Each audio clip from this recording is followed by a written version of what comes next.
everybody. Welcome to Mars in the Navamsa chart, or D9. Mars is about aggression, warfare, conflict, difficulty, assertion.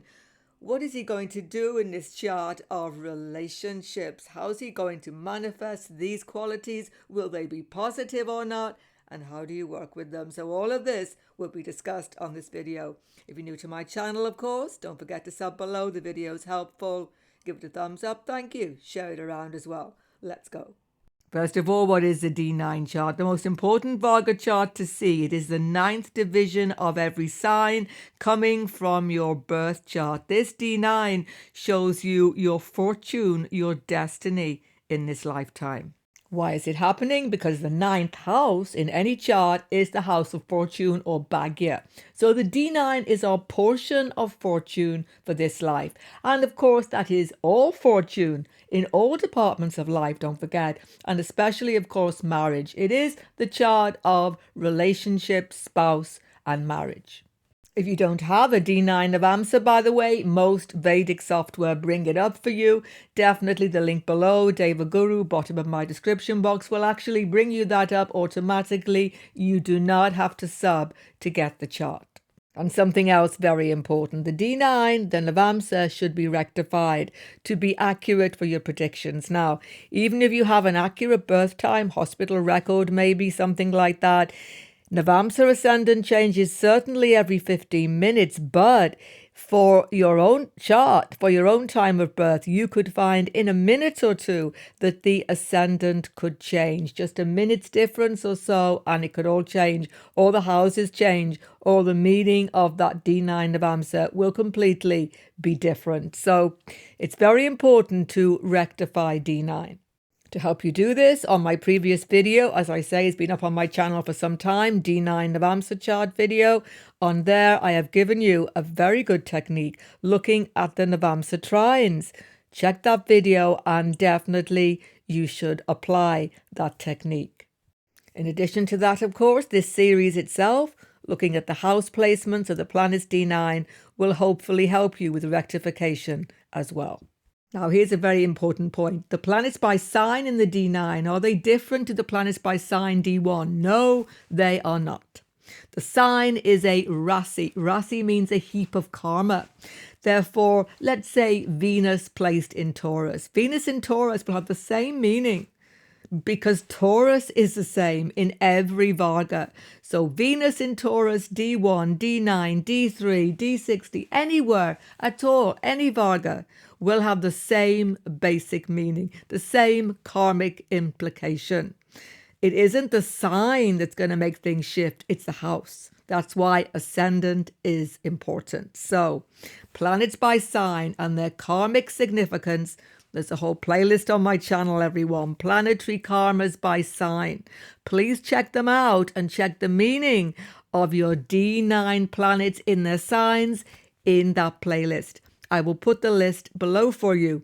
And when you see those meanings, you can integrate them naturally with the house placements in the D9 that I'm going to go through for you in this series. But when we consider the houses in the D9, this is different. The houses do not have the same meaning, D9, as they do birth chart. There are some definite overlays. Definitely similarities will always be there, but there are specific differences. Check the video on my channel, link below, houses D9. Check out that carefully, because if you don't listen to that, much of what I'm going to speak about in this whole series is not going to make so much sense. So check out the meaning of the D9 houses, and then the planets in the houses hopefully will become much clearer to you. Mars or Mangala then in the D9 chart, everybody. The first thing we must do before we consider Mars in D9 Navamsa is to understand what he does not represent and be very clear about this. Mars is not about passion, desire, and sex. You see, men are from Mars, women are from Venus. You've got to put that aside if you truly want to understand this Jyotish, especially D9. Mars has got nothing to do with desire, sexuality. See Mercury to see sexuality, particularly alternate sexuality. Check my video, Mercury in D9. and certainly see Venus to see about passion, desire, falling in love, and sex itself. Venus, not Mars, represents all of those things. In fact, the truth is that Mars represents celibacy. Aha, that's a completely different thing, isn't it? This is what he represents. He's a warrior, fighter. Celibacy is what he prizes the most. Therefore, one of the most difficult combinations in D9 can be Venus with Mars. Now, I spoke about this in my last video, Venus Navamsa. Check it out. I'm not going to go through it all again here, but just to say that Mars desires celibacy. Venus is about sex. There's a clash. Venus is becoming inflamed by the fire factor of Mars, and Mars is becoming frustrated by this impossible situation. So Mars in a connection to Venus or aspecting each other D9, and you can see extramarital affairs sometimes. You can see infatuation, sudden, impulsive obsessions, lots of difficulty. It's never straightforward. And here's the thing, because he actually represents celibacy, he can show this positive, negative. He could show negatively where you're forced into celibacy because of relationship breakdown, etc. He can show desired celibacy where you can control yourself, perhaps waiting for the right partner. It can go either way. And positive Mars D9 definitely gives skill in fighting, skill in sport, definitely very, very good for sporting prowess. He is going to give you strategy. As I say, he's going to give you maybe construction ability, engineering, all of these things. And definitely Mars is good for astrology, coming from past life. Mars, Ketu the sun, you see everybody, or the Agni Tattva, or the fire planets. And it is Agni, light, the sun, fire, which gives the insight into astrology. All astrology, especially Jyotish. So Mars D9, check it out carefully, particularly in fire sign. He can be very fortunate for astrological talent. But despite all of this, we have to accept Mars is Karaka for some most difficult factors in life. He's the Mitru Karaka, the Karaka of death. We have to remember this. He represents violence, aggression, fighting, war.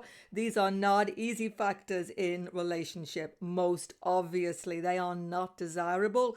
Conflict, dispute, arguments, that's what he shows.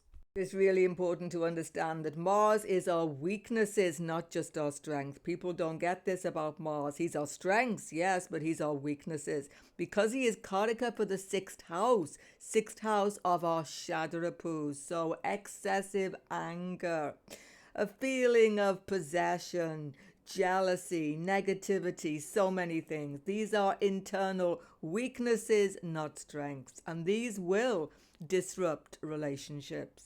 And in regard to relationships, he can show domineering characteristics, whether in the actual person or in the relationships themselves. People who are domineering, controlling, people who are manipulative tendency. He can show spying on the spouse, all of these things, because he rules Scorpio. And certainly, where there is abusive relationships, Mars will show up strongly. Whether it's physical abuse, domestic violence, or any sort of violence, where there is emotional violence, manipulation, psychological trauma, Mars can show this. Particularly Mars Moon gives that psychological factor, and we are going to see a very interesting chart in relationship to that as well. So a lot to explore, everyone. Now, what about the sign of Mars in your D9? This is really important, but not in the way you would expect this, because Mars, as I say, can be tricky D9 because he's not really happy working in relationship situations. But certainly check the video linked below, Mars Karma's All Signs. That will give you some definite idea of his energy in the D9 Navamsa. So the question arises, how strong by sign do we really need Mars to be D9? Can he get too strong, too dominant? He certainly can. Of course, it will depend on house aspects, but generally I've definitely seen this. Mars in his own signs, Aries, Scorpio, Mars exalted Capricorn, Mars even in fire signs where he can get enormous strength, such as Leo, and Sagittarius can be troublesome in relationships, not in your fortune, but in relationships definitely. Because his Karakas significations for good and for bad become super strong, especially when he has malefic aspect or Venus gets involved in those signs. It can be very tricky indeed. Mars gaining strength can show difficulty sometimes. Where he gets weaker by sign like Libra, Cancer, he wants to agree with everybody. So some self-assertion issues maybe, but good for family life. Maybe Mars, Cancer, D9, especially with benefic aspect. Quick look at some of the malefic aspects. Don't forget Mars himself is a malefic. And in previous videos, particularly we've seen Mars, Mercury, Mars, Venus, Mars, Moon. Check those out in the relevant videos in this series. And by aspects, I mean conjunctions being in the same Navamsa sign, but also aspecting each other in the D9. Mars Saturn is tricky and difficult because Mars Saturn is a controlling factor. It can be good for discipline, control, self-control, even celibacy sometimes. But it can show difficulty with self-assertion, you or partner. It can show controlling factors, manipulation. It can definitely give you very harsh circumstances sometimes. We're going to see a few very clear examples of how Mangala Saturn can be extremely challenging. But don't forget, the whole chart has to be seen because it will give you discipline, fortitude that can be very, very helpful in life. Mars and Rahu is a most difficult aspect as well, perhaps even more than Mars Saturn. This is difficult because Mars energy, he is a fighter, but so is Rahu. Mars, general of the army of the Devas, the gods. Rahu, general of the demoniac army. Wow, what a combination. And don't forget, if Mars is with Rahu, he is affecting Ketu as well. It's a huge karmic implication coming from past life Martian situations. You see, Rahu is shocking things, so sudden shocks, sudden changes happening, some extreme reactions to circumstances can certainly happen, or you are pushed into new directions suddenly in your relationships. This can be seen. And it's most tricky when Mars or Rahu, but let's just check Mars, is the lord of the first or the seventh house in the D9. That means Aries ascendant, Scorpio ascendant, Libra or Taurus ascendant D9. Then Mars is getting really personal about relationships and he's with Rahu. Or he's being aspected by Rahu. So this is really personal because it's first, seventh house lord. It can show manipulation tendencies in relationship. It can show violence, disruption, huge, sudden, shocking events sometimes, and at the best case scenario, foreign spouse maybe, because Rahu is outside of the borders, but he can be very malefic with Mars, and we're going to see a chart actually which startlingly shows this. Now, if Mars conjuncts Rahu, he is aspecting Ketu. If he conjuncts Ketu, he is aspecting Rahu. So Mars with the nodes, very much exactly what I have just expressed.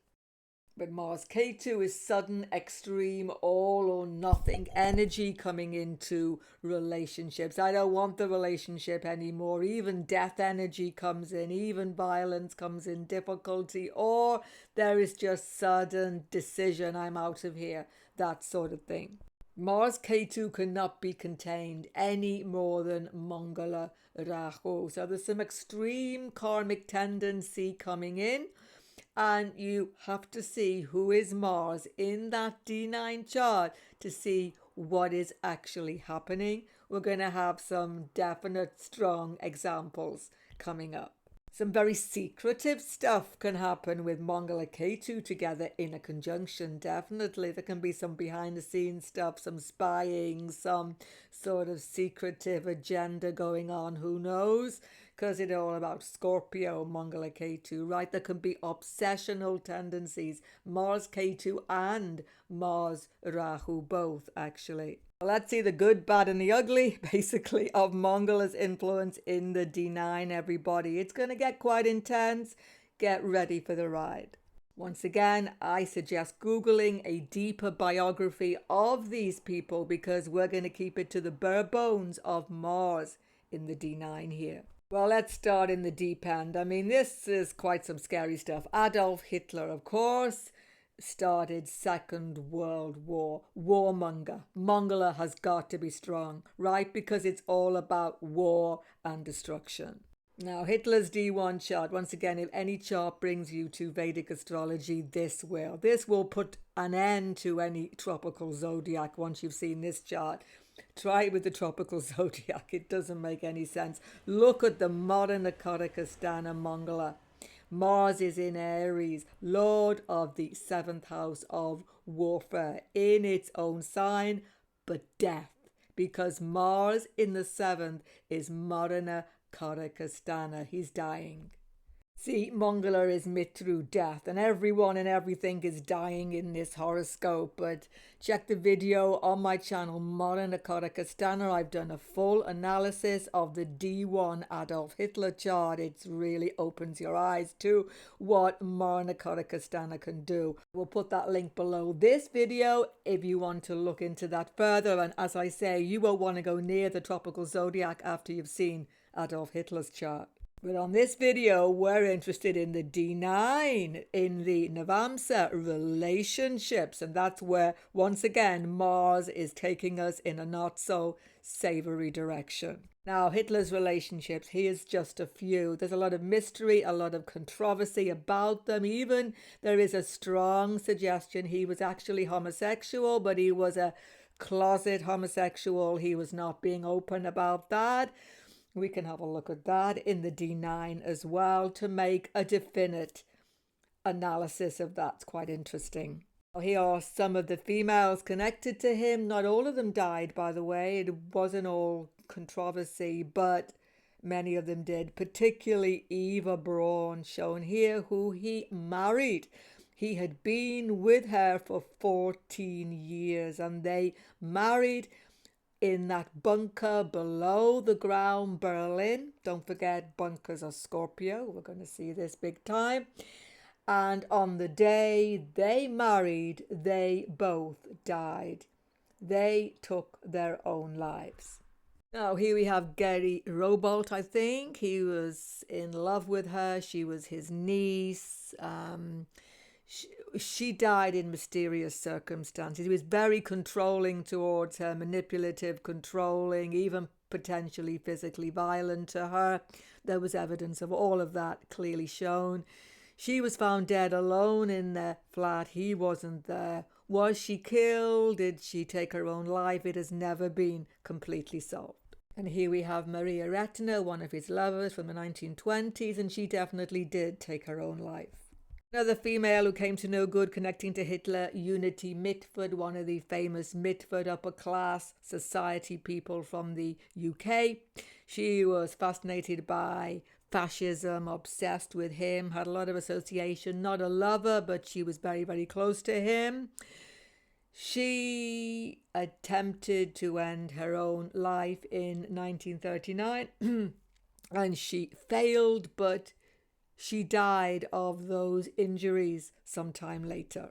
Can't even leave this picture without mentioning Blondie, actually. Blondie, his dog, his Alsatian dog, who he adored, he also killed Blondie. What happened? Well, just before he and his wife were going to end their own lives, he tested out that drug on Blondie, the dog.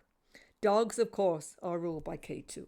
Let's see Adolf Hitler's relationship chart D9. Let's answer the question, why is so much trauma, death, tragedy, difficulty, hidden factors, mystery even, coming to people who get intimately connected to him? And of course, is there a potential for homosexuality here? Because that was strongly hinted at. We can answer it so easily looking at the D9. So I'll check the D1 again a little bit to see what's happening, because does the Mars change or not? Well, Mars is in Aries, of course. It's passionate. It's definitely aggressive and forceful, but it's in a house where that force and that aggression dies in the 7th house. It's warfare, so much more to see, can't discuss here.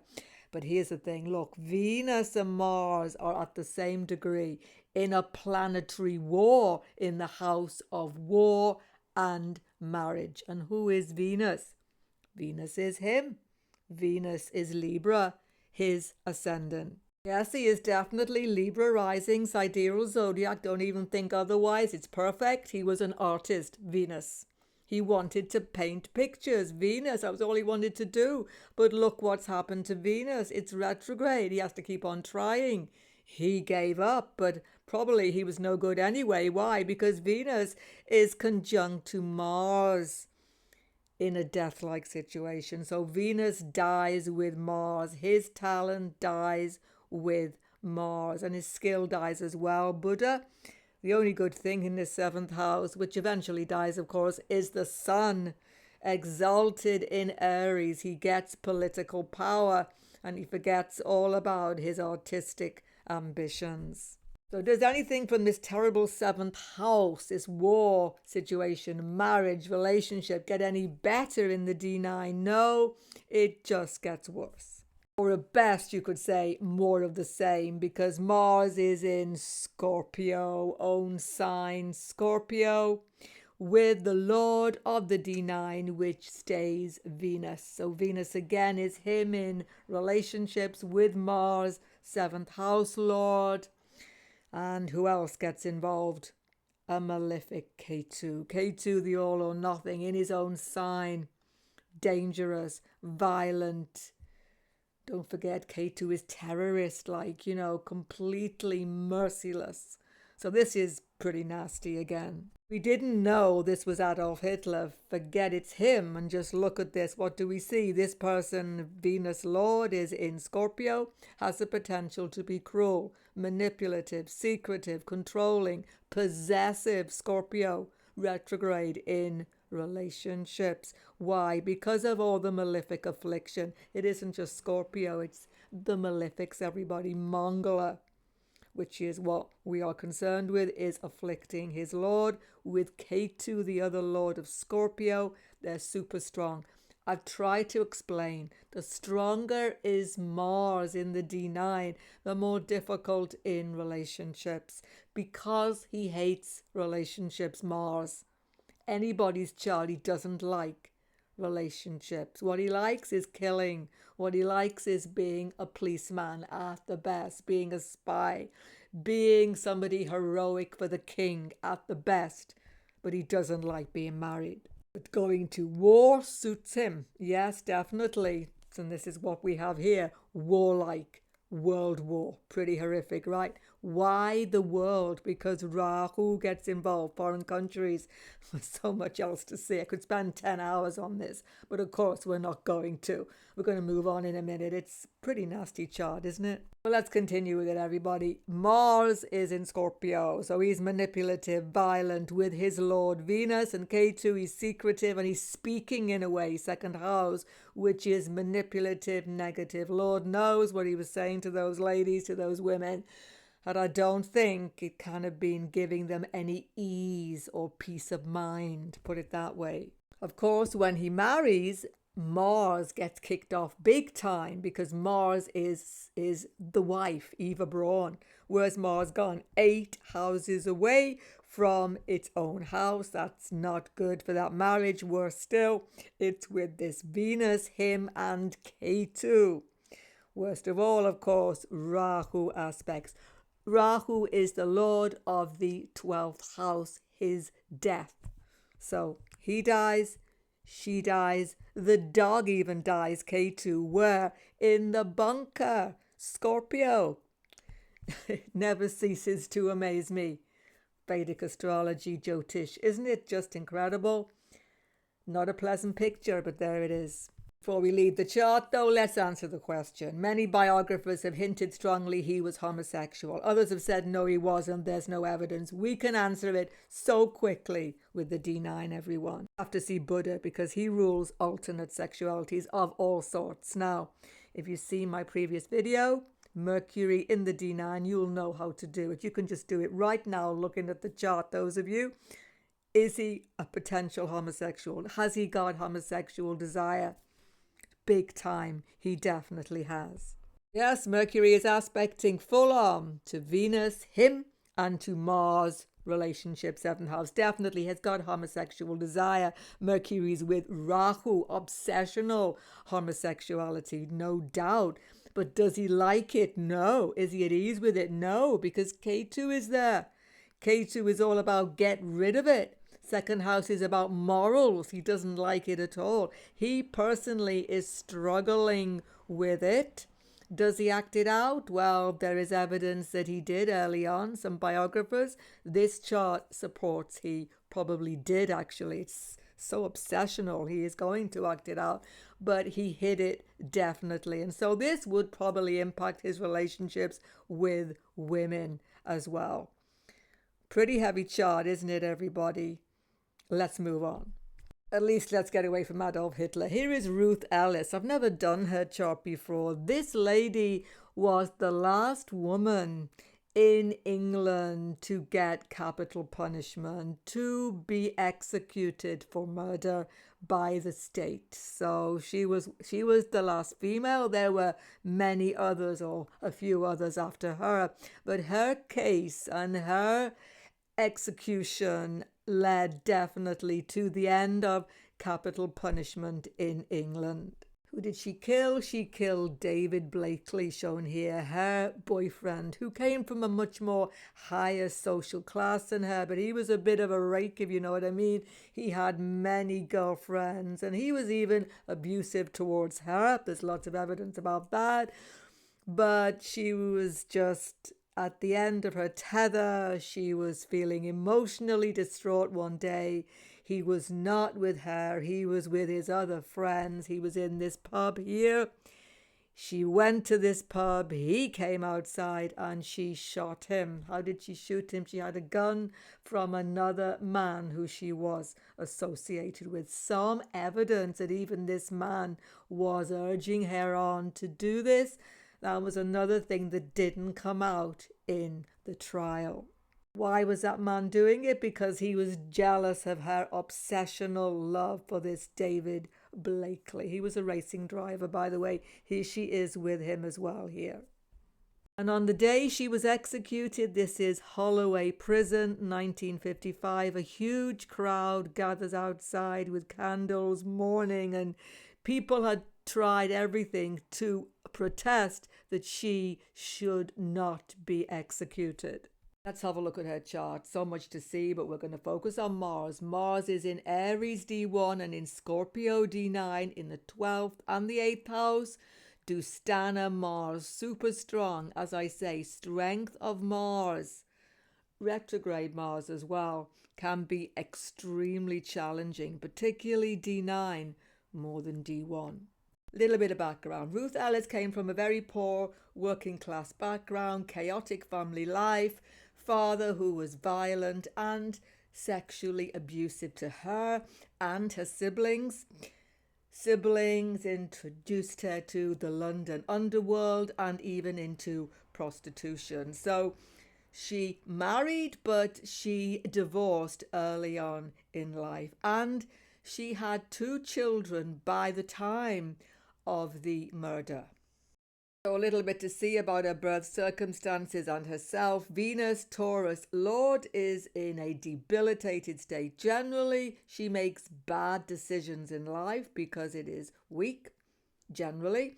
And the moon, the other Lord of Taurus is the moon, don't forget, in a Dustana house. But the opposition to Mars by the degree, Mangala is afflicting her mind. In addition, of course, both Mars and Rahu here are forming a Papakatari yoga on the ascendant, causing disturbance to her. Some shocking Mars Rahu violent circumstance is afflicting her destiny here. Let's check the D9 now. Mars is the lord of the D9. This is getting even more Mars, isn't it? Mars is the lord of her in relationships, and it's gone to Scorpio, the 8th house. Dustana Mars as the lord in the 8th house means that she gets into difficult, obsessional, and potentially dangerous relationship situations. By the way, check out Ketu Mars have a papakateri on the first marriage, and they divorced. Of course, Venus is in the first house of the chart, being the lord of the 7th house, but in a Mars sign in Aries. So impulsivity, obsessional, falling in love quickly, passionately, that is Venus. And she was a very sociable person. She was a nightclub hostess. As I say, she was also involved in prostitution. The 8th house is the house of prostitution. Venus Mars, you see this strong Aries Scorpio, this passion, this attraction to, let's say, risky behavior sometimes. So she can get into obsessive and difficult relationships. Why? This wouldn't be so bad, but what makes it so difficult is Rahu. Rahu is in the 12th house, and he's having his full aspect onto Mars. Just put this in because it's much more than just Mars. Rahu is aspecting Mars full on. Dangerous influences. Rahu, 12th house, coming onto herself. Underground, London, criminal activity, all sorts of dangerous, violent people she was associating with. And Rahu aspect, second aspect Venus. And Rahu aspects to Saturn. Hope that hasn't made it too difficult to see, everybody. Rahu is aspecting Venus, 7th lord, Mars herself, and Saturn, the lord of her reputation in life. With the sun, don't forget, because that's father influence, which was toxic. So it's just a malefic affliction all round, isn't it? A very, very difficult D9. And of course, her lord from the D1, the moon, is involved. And this is the really dramatic thing. Just like in the birth chart where we have Mars moon, we have Mars moon again.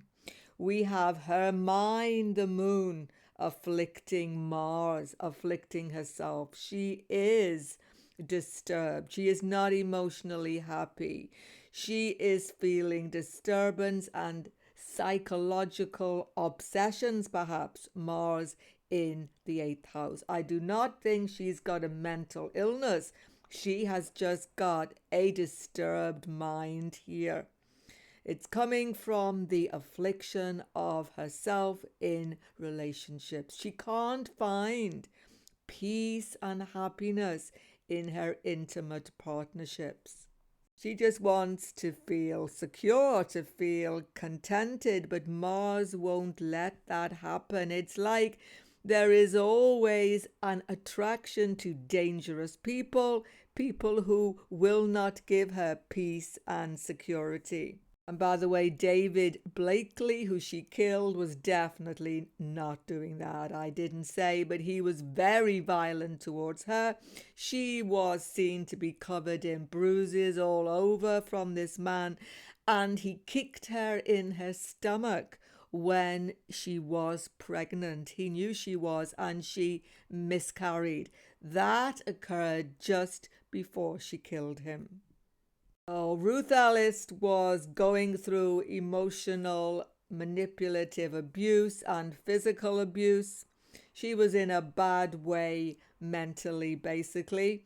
And in the actual trial, many people said that so much evidence did not come out. These days, this would be seen as a crime of passion.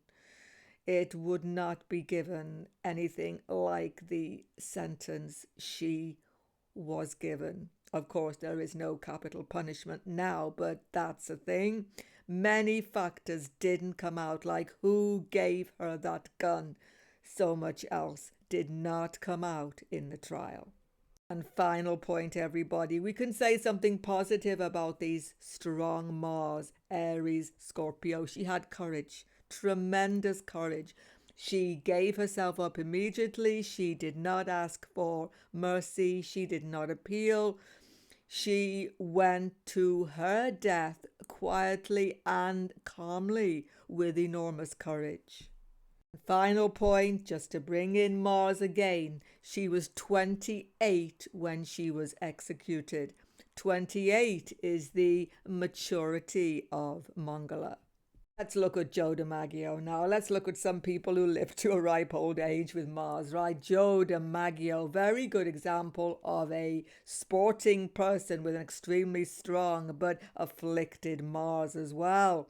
Joe Dimaggio, baseball ace, particularly during the Second World War.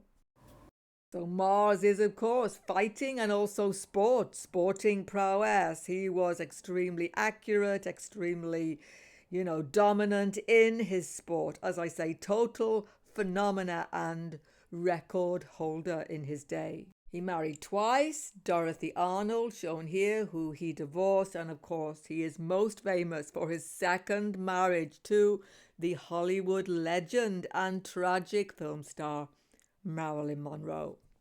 Now you can check out the videos in my beginners astrology series. We've said more about Joe Dimaggio there in his marriage to Marilyn. But you see, they had a very short and passionate marriage, but he was very violent in that relationship. So why was he violent? He got jealous and possessive, and so he actually had a lot of internal struggle, and they divorced quickly.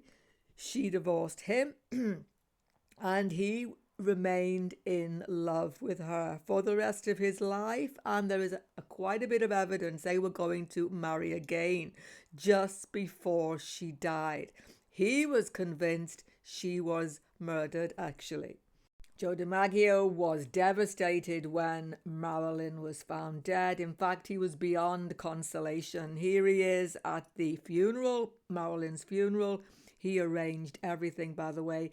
But he never married again. And it is said one of his last statements on his deathbed were, "Now I get to see Marilyn again." Check his chart. Let's start with the D1, Scorpio ascendant. Wow, this is the Martian power because Mars is in Scorpio in the first house. This is a very strong Mars. Sporting, accuracy, persistent, absolutely, because the sun is there. 2 agony planets in the first house. Wow. Totally successful in his sporting activity.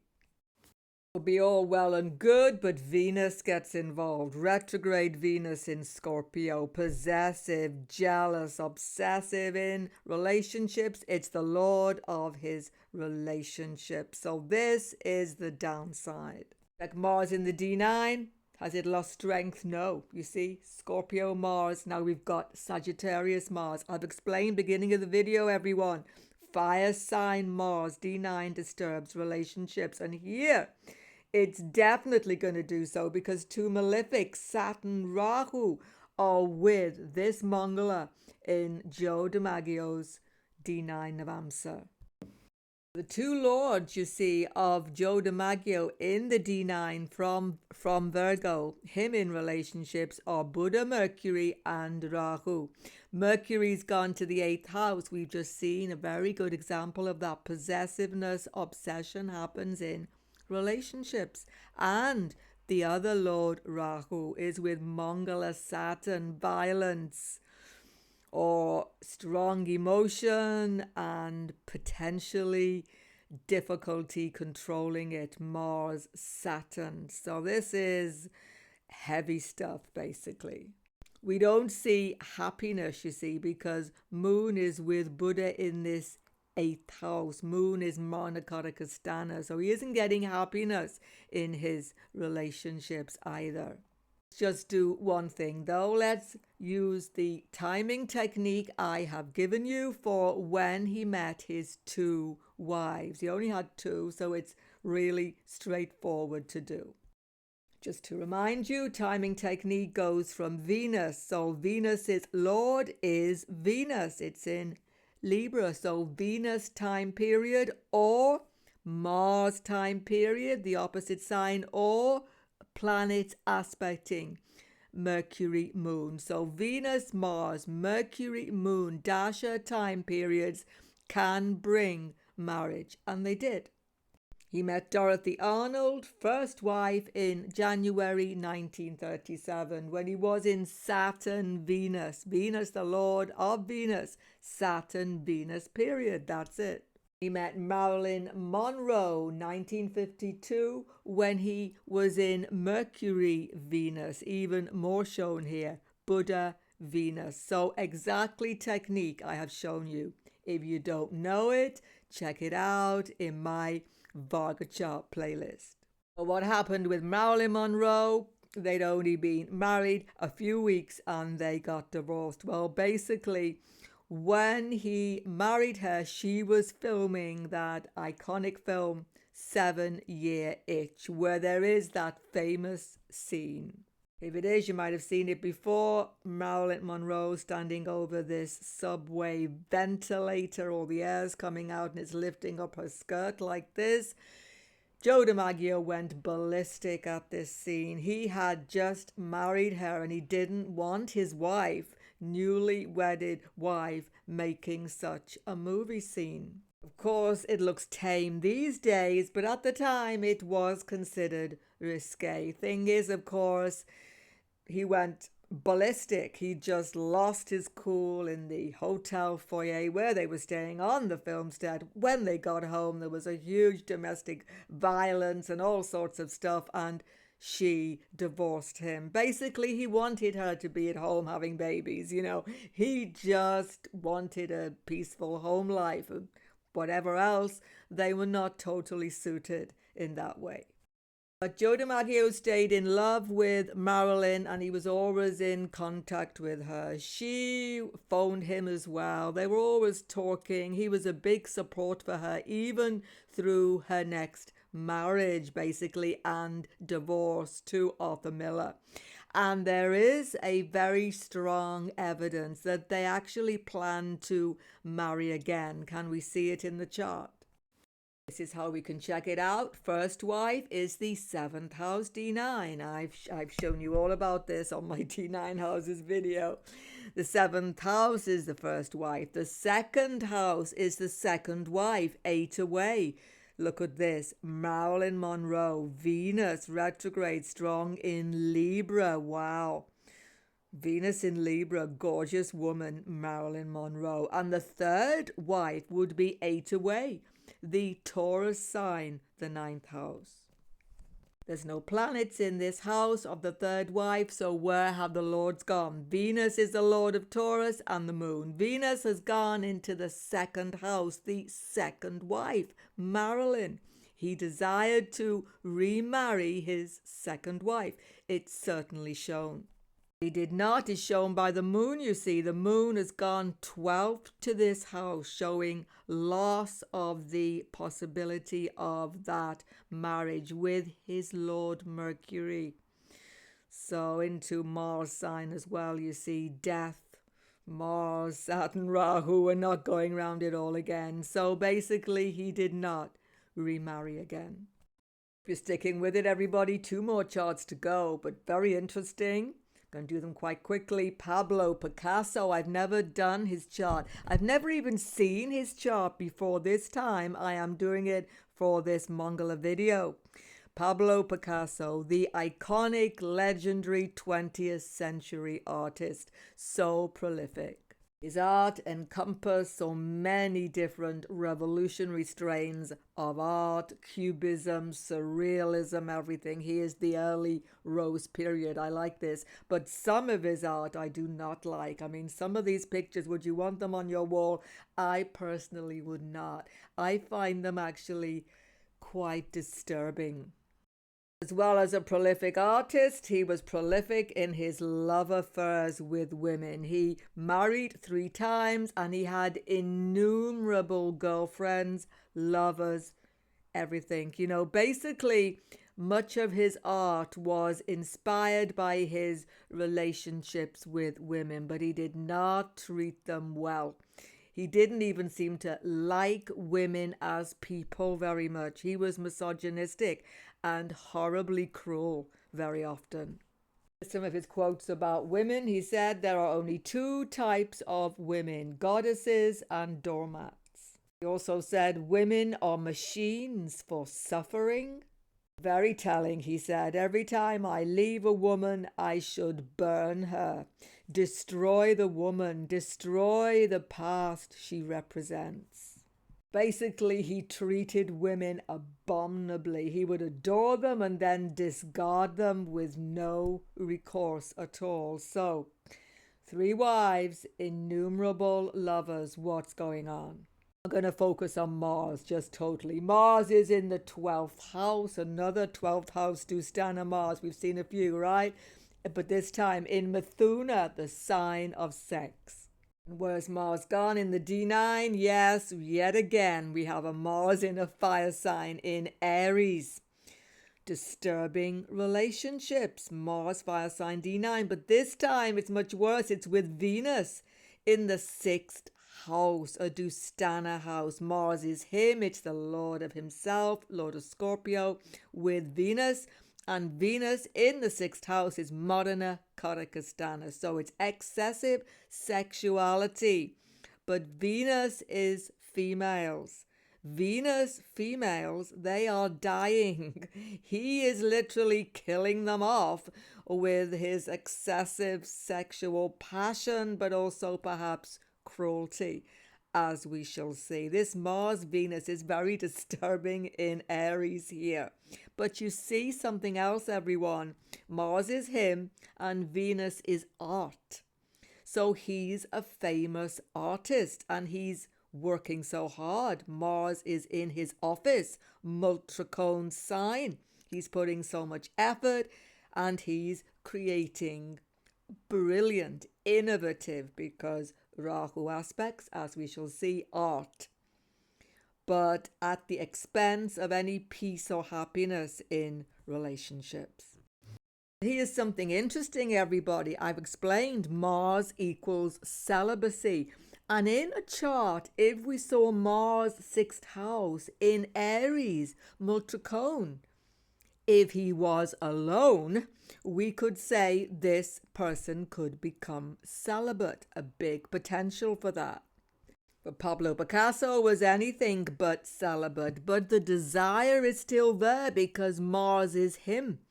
And his desire for self-containment is being disturbed by Venus, by his lusty nature here.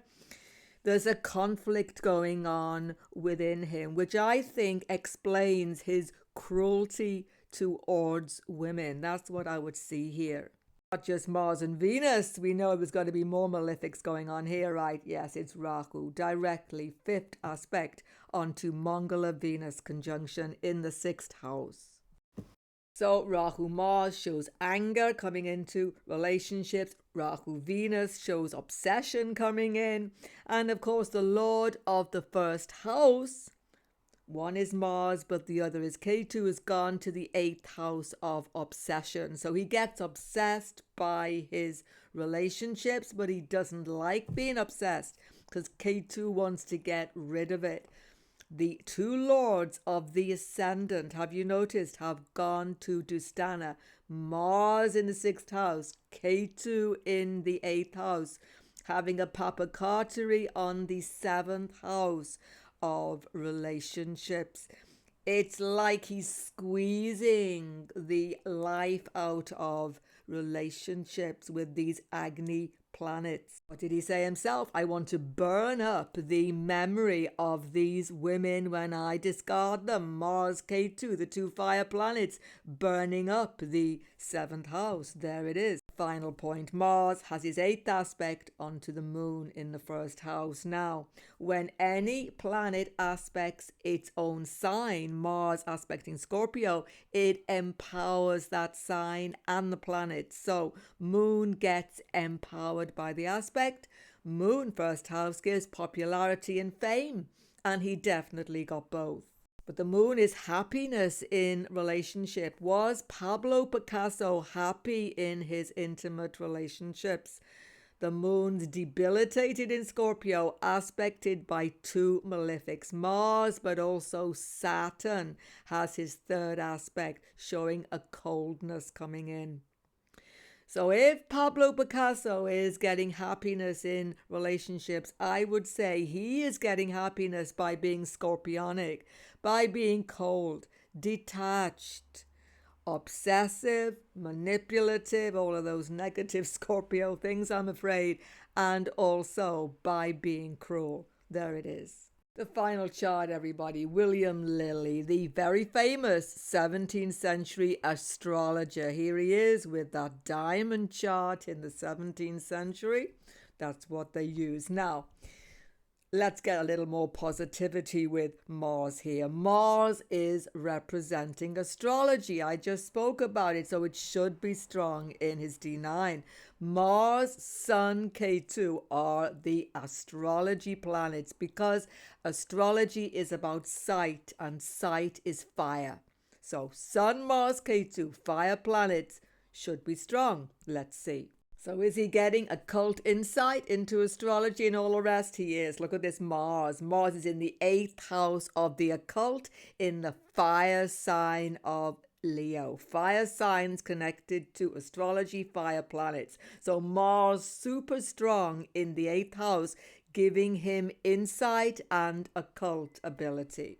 Much more than that, Mars is in Leo, the sun sign, and the sun is in Aries, in his multicone, in Mars's sign. So Sun and Mars, the two Agni Tattva planets of astrology, have a Paravatan. How strong is that? And Ketu is in Taurus, not so strong. But Jupiter has got his full aspect from the 9th house of wisdom and tradition onto Ketu. So this man's getting insight from tradition and tremendous insight into occult and astrology. So it's definitely happening in the D1. In the D9, Mars has gone Vagotama. Mars is still in Leo. So super strong Mars. Astrology, occult, but with Guru, even better. With Jupiter. Jupiter gives wisdom.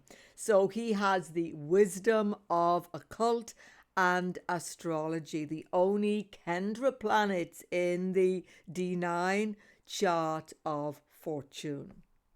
Now, a little bit about his relationship, because that's interesting too. You see, Mars so strong, 1st house D9 in Leo with Guru. Such a benefic guru here, even though retrograde, 1st house, very, very good, could lead him to celibacy because Mars is about celibacy. Did that happen? I think it probably did. But he did marry when he was 25. He came from a fairly poor background. He was a farmer's son. He became a servant to a very rich merchant in London. And when that merchant died, William Lilly married the widow of the merchant. We can see it. Venus is the wife, Ketu is widow. And she lived about 6 years after that. She was a lot older than him. And when she died, he inherited all the wealth. But he never married again. He spent all of his life living comfortably on that money, spending his time doing what he loved, what he really wanted to do, studying and researching into astrology. Mars Guru, 1st house. There you go. Now, when Mars goes into the first house of the D9 chart, we know for sure he's going to bring some stress into relationships because Mars is not a peaceful planet. And this is a horoscope of the relationship. And the first house is you. So you have an active, dynamic, and impatient attitude towards relationships. It's coming from you. Be really clear, then you can work with the energy. Don't forget, planets in these three houses, first house, second, 12th house, we can rectify D9. It's so obvious, Mars, first house, D9. There's an impatience, there's an anger, there's a forcefulness, not just in relationships, but dealing with everybody. This is how you are. A little bit forceful, pushy, dominating, on edge. If you don't identify, then perhaps this is not the right ascendant in your D9. And yes, you are pushing the energy onto 7th house, spouse. So you tend to dominate. You tend to actually make spouse feel a little bit on edge. They don't know where they are with you. And you're a very, very active person anyway. Now that depends on the sign. If it's Mars Libra, the last video we saw Princess Margaret's chart. She had Mars in Libra rising. She was a socialite. She was always out there on the party scene, right? So you have to check what is the actual sign. But Mars is definitely sometimes going to make you sporty, going to make you active, but check the sign. Sometimes, again, sign aspects count. You can be good at fighting. You can be good in army, navy, competitive sport, or any competitive career or business even with Mars first house D9. But there's no doubt it's going to bring anger into the relationship, impatience, lack of understanding, difficulty, quarrels, resentment, depending on the sign, even jealousy can be there. Now, Mars in the second house, D9, can give quarrels, difficulty in your family situation in relation to your spouse, with the in-laws, etc. That can be seen. And you get a powerful, dynamic speaking voice. But you see, in the D9, this is not the only thing. D9, second house, has a 10th house overlay. So Mars in this second house, D9, you have an active career. You get noticed, you are pushy, you are very ambitious in your career and working life, business life definitely, particularly family business, excellent with this Mars second house. Mars gets a bit controlling here again, just like first house, but here it is more internalized in the relationship. You can be a little bit exacting, nitpicking. Nothing's ever right in the relationship, and sometimes very secretive as well. Now, second house shows the circumstances of the end of the first marriage. Now, it doesn't mean it is going to end, but if it does, then Mars is responsible for that, and any other planets with Mars or aspecting Mars have an effect, of course.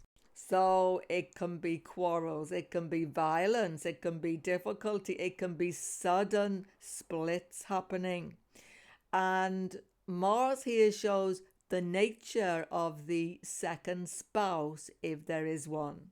So second house Mars D9, a very active, impulsive, sporty perhaps, very dominating and not calm person either, but someone who is very, very active, as I say, wants to dominate and definitely may be difficult to get on with sometimes. Mars second house D9, second spouse is shown here. When Mars has gone to the third house, he gets enormous strength, particularly in relationships. He's very powerful here, but he can be disruptive. You've got to be aware of his excessive strength in the house.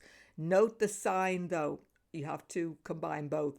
Mars in the third house is competitive, aggressive, communicative, but definitely someone who is not standing on the sidelines of life. Don't forget. Because it's still a competitive house and it has an 11th house factor. Third house Mars could be lucky for you, where you push yourself forward, take the opportunities of life, and get success. But you can argue a lot, move around a lot, be a very restless person, and it will impact relationships. It can give a competitive element, even jealousy sometimes, depending on the sign, not always, into the intimate relationship area, particularly if he connects to Venus. There can be many attractions, many love affairs, at least many attractions. That's the thing. So the competitiveness and the aggression of this Mars, you need a partner who will take on board this, who will be ambitious with you. Mars aspects 10th house, 6th house. It's very good in the working environment, actually giving you the edge over competitors every time. But it's definitely going to cause relationship conflict unless it is contained. Mars is in the 4th house D9. This actually corresponds to the 12th house. Extremely sexual position for Mars. You know, you mightn't think, but it is very strong because Mars is becoming disturbed with this 12th house emphasis. He's feeling cornered. Domestic situations can corner you. You feel very much a little bit contained in life, like you're fighting to get free of a prison sometimes. Relationships are challenging because Mars is not satisfied here. Mars can sometimes show domestic violence coming in. Yes, we're going to see a chart with that where you push things to the edge in the home due to feeling of restriction occasionally, but really 4th house is not so much about home here, but it's definitely about sexuality, 12th house emphasis, and it's definitely about your health. You need to get the stress out. You need to control anger. Anger management would be great if you have Mars here. Taking some course to control anger will help relationships go far more smoothly when you have Mars in the 4th house D9. And you've got to watch your health because this is the Kara Bhava. This house affects health deeply. The Lord of the house is difficult and planets in the house. Check the video on my channel. Link is below, houses D9, to understand why it's happening. So Mahadasha of Mars or sub-period of Mars, health can become a little bit tricky. You need to rest more. You need to not become too impulsive. Watch for accidents, mishaps, and misadventure even. Watch blood as well. Mars can actually give diseases of the blood here. So not always, don't forget, but that's possibility. So control the anger, control the stress. It's important when you have Mars in the 4th house D9.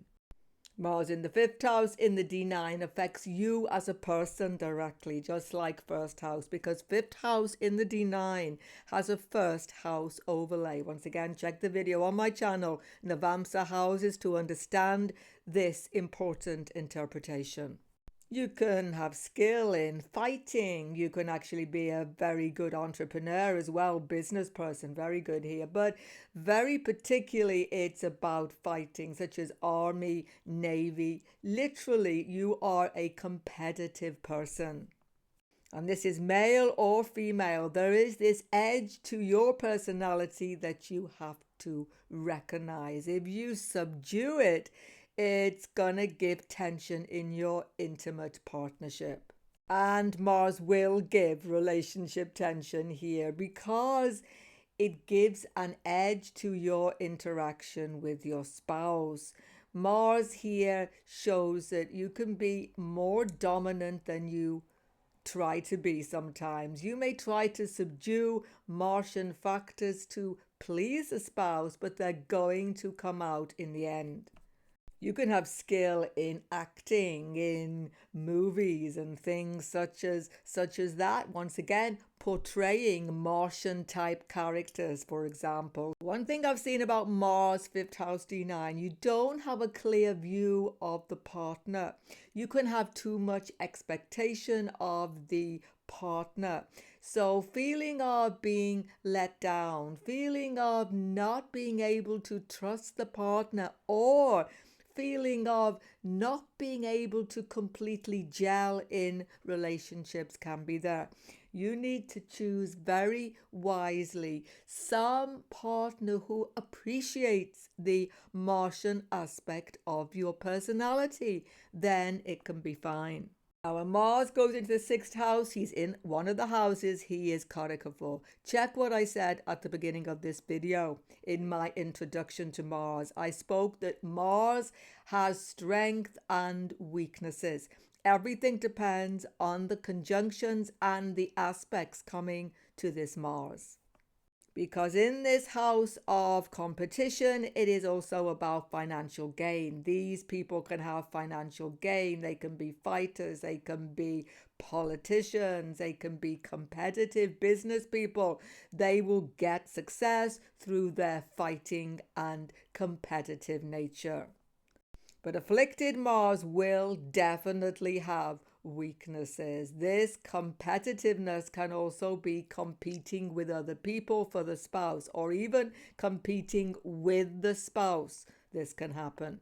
If there is negative affliction to this Mars, there can be jealousy in relationships, possessiveness, manipulation of the spouse, fear of the spouse taking all limelight away from you. Even that could occur.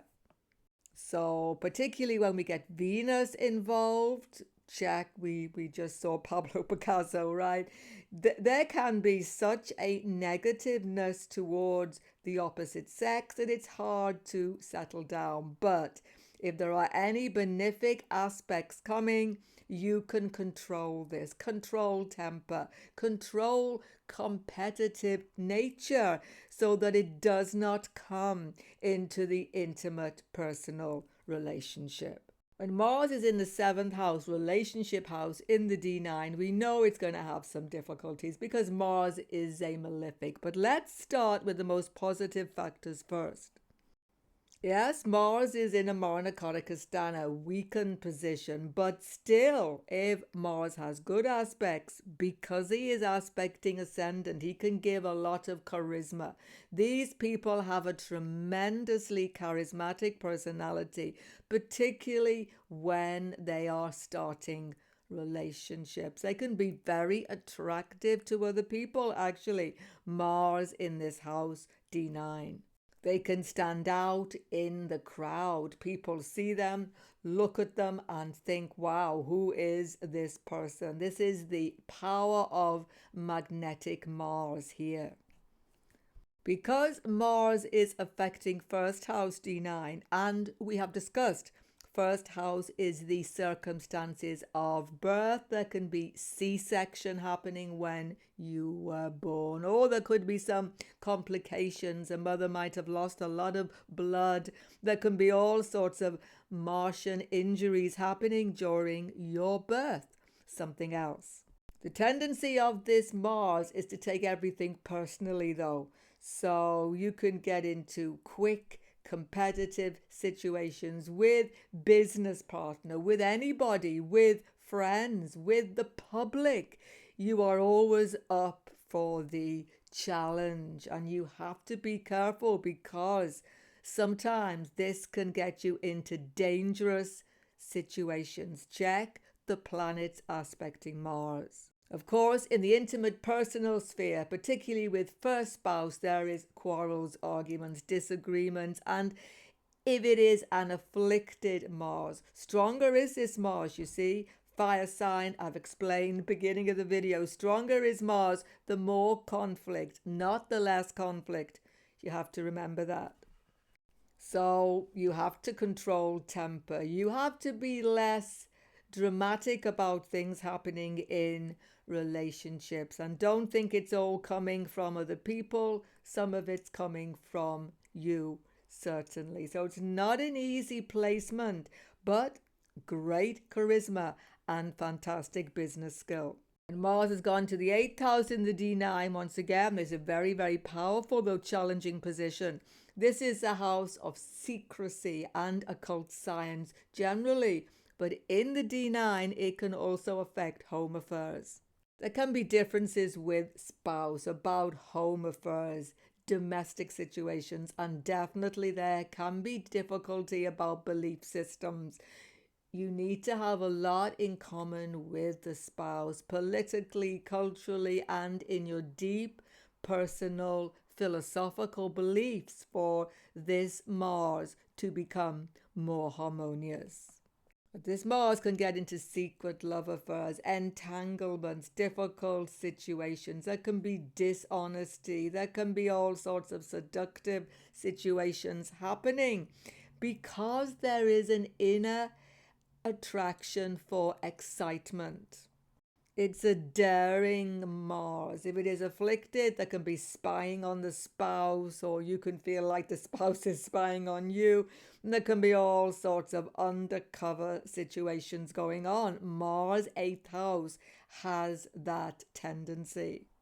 And particularly when Mars is 7th house Lord D9, it can threaten first relationship unless there is good aspects happening. That will definitely help.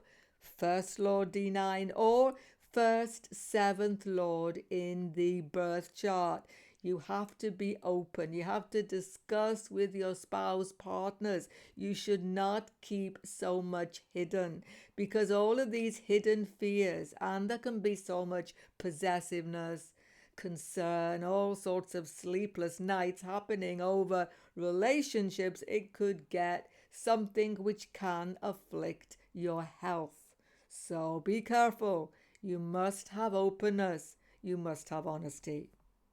Mars in the 8th house, though, we can expect talent in astrology, in the occult sciences. Very good researcher, talented in getting to the depth of any subject, study ability, research ability superb, and definitely excellent astrologer. Mars here gives the knowledge of the past and the future.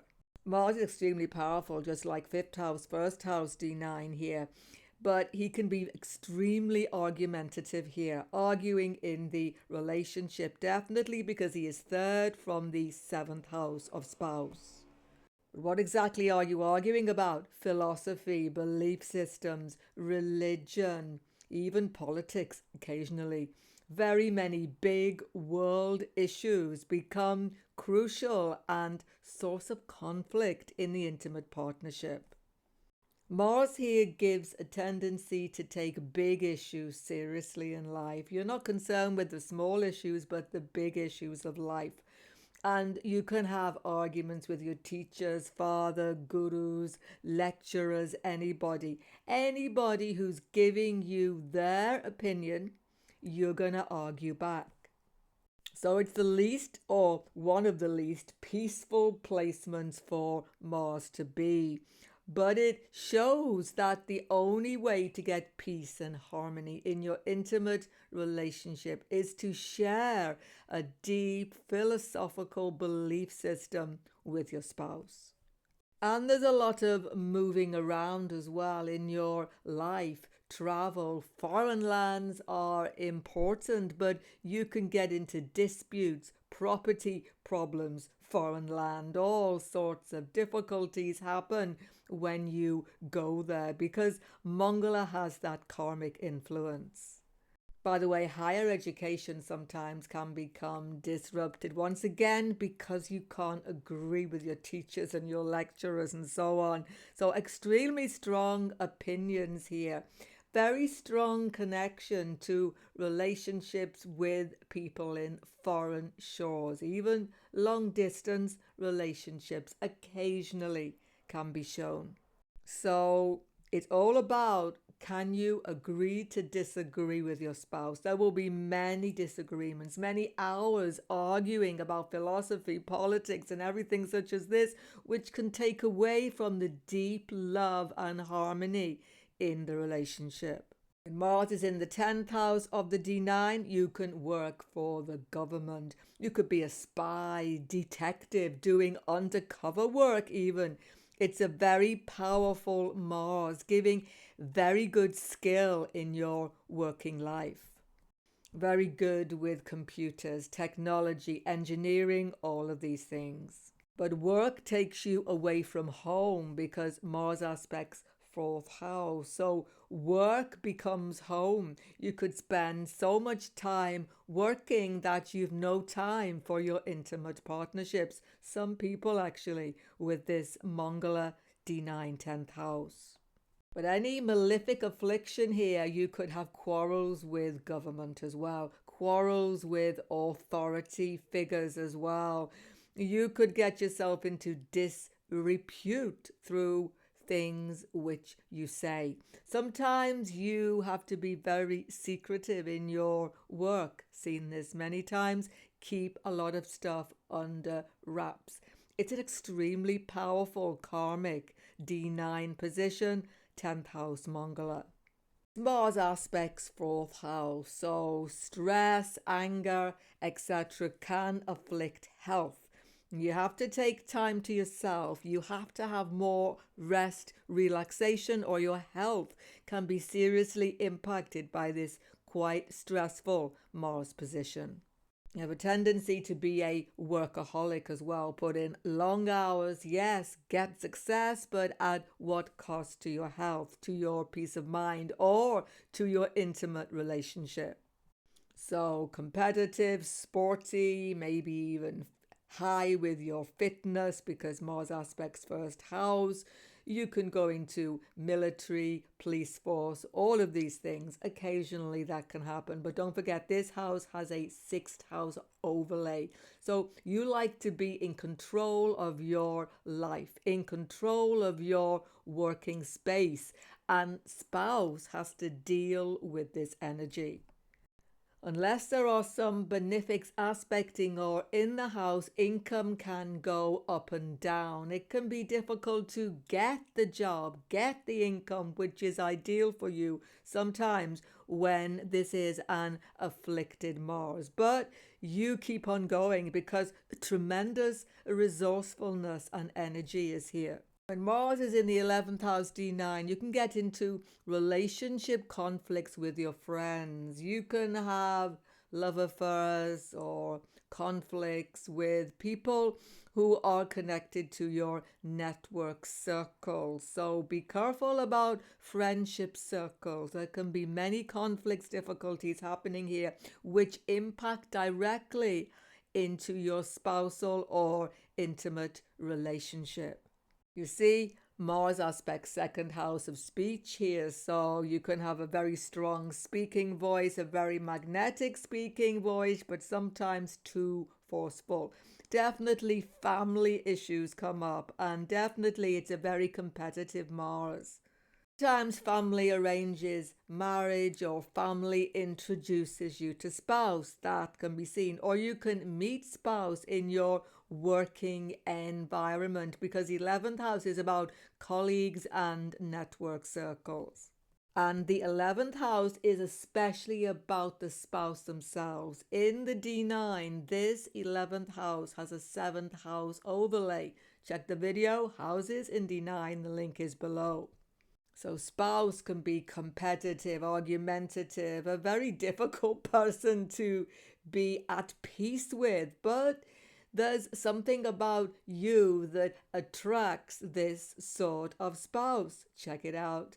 It isn't just coming from the outside. Perhaps you like a bit of an edge in the relationship. That's the thing.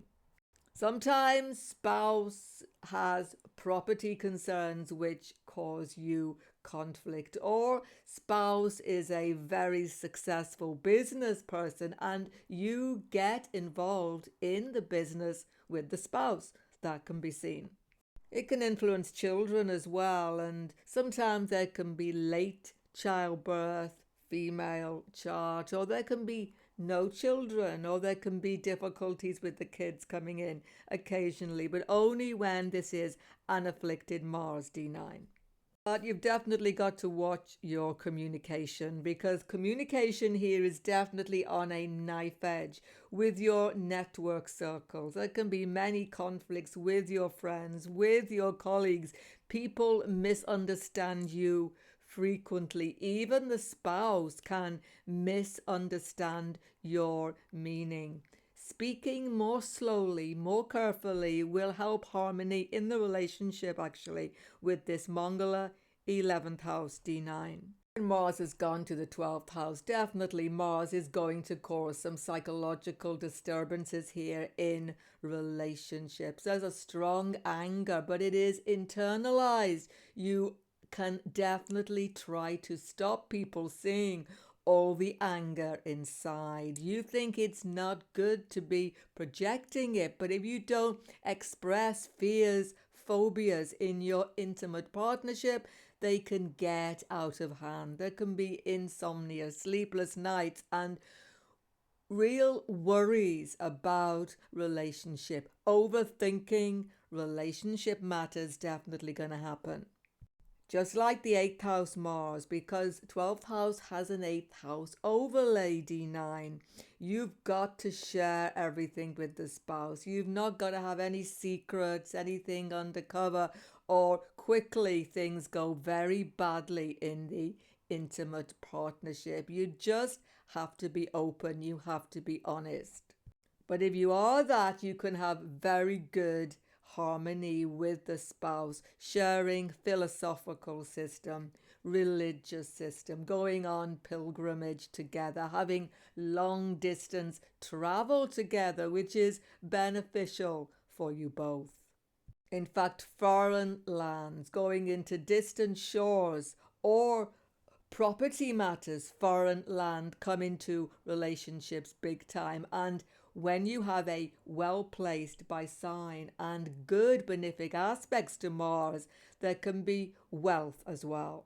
Of course, Mars aspects the 6th house, so you have to contain negative Mars tendencies like jealousy, possessiveness, and, as I say, getting into your head about relationships.